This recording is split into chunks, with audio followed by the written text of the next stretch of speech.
পিরোজপুরের স্বরূপকাঠির ৩৮টি গ্রামের ৫০০ হেক্টর জমিতে গড়ে উঠেছে ২,০০০-এর বেশি নার্সারি। বছরের শুরু থেকেই নার্সারিগুলোতে শুরু হয় কর্মব্যস্ততা। বর্ষা মৌসুম এলেই ব্যস্ততা বেড়ে যায় অনেকাংশে। এখানে উৎপাদিত হয় নানা প্রজাতির ফল, ফুল, ঔষধি ও বনজ গাছের চারা। কলম থেকে তৈরি চারা আর বিদেশি ফলের গাছও রয়েছে নার্সারিতে।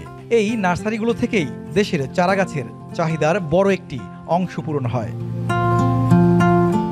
স্থানীয়ভাবে উৎপাদিত এসব চারা বরিশাল বিভাগের পাশাপাশি রাজধানী সহ দেশের নানা প্রান্তে সরবরাহ হয়। এক একটি নার্সারিতে গড়ে ৫ থেকে ৭ জন শ্রমিক কাজ করেন। সব মিলিয়ে প্রায় ১০ থেকে ১২,০০০ শ্রমিকের কর্মসংস্থান হয়েছে এই শিল্পে। এছাড়া এই নার্সারিগুলোকে ঘিরে প্রত্যক্ষ ও পরোক্ষভাবে জীবিকা নির্বাহ করছেন প্রায় ৩০,০০০ মানুষ। প্রতি বছর এসব নার্সারি থেকে প্রায় ১০০ কোটি টাকার চারা বিক্রি হয়। নার্সারি কেন্দ্রিক এই অর্থনীতি অনেকের বেকারত্ব ঘুচিয়েছে, অনেক পরিবারে ফুটিয়েছে হাসি।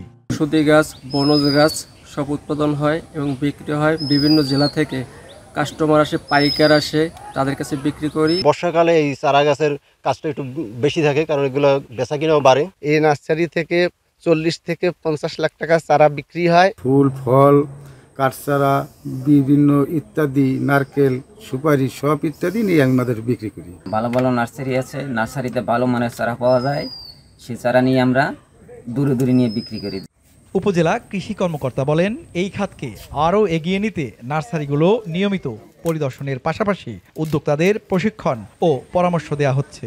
আমাদের কৃষি সম্প্রসারণ অধিদপ্তরের পক্ষ থেকে আমাদের উপসহকারী কৃষি কর্মকর্তাবৃন্দ সবসময় কৃষকদের পাশে থেকে এই নার্সারির মাটি পরীক্ষা, সার সুপারিশ এবং কীট পতঙ্গের ব্যবস্থাপনা সহ সকল বিষয়ের কাছে থেকে পরামর্শ দিয়ে থাকে এবং আমাদের যে রাষ্ট্রায়ত্ত ব্যাংকগুলো রয়েছে সেগুলো তারা মোটামুটি শিথিল শর্তে তাদেরকে ক্ষুদ্র ঋণ প্রদান করে সহায়তা করে থাকে। স্বরূপকাঠির নার্সারিগুলো শুধু অর্থনৈতিকভাবেই নয়, পরিবেশ রক্ষায়ও রাখছে গুরুত্বপূর্ণ ভূমিকা। এখানকার সবুজ সম্ভাবনাকে পরিকল্পিতভাবে কাজে লাগানো গেলে গ্রামীণ অর্থনীতির অন্যতম রোল মডেল হয়ে উঠতে পারে এই নার্সারি শিল্প।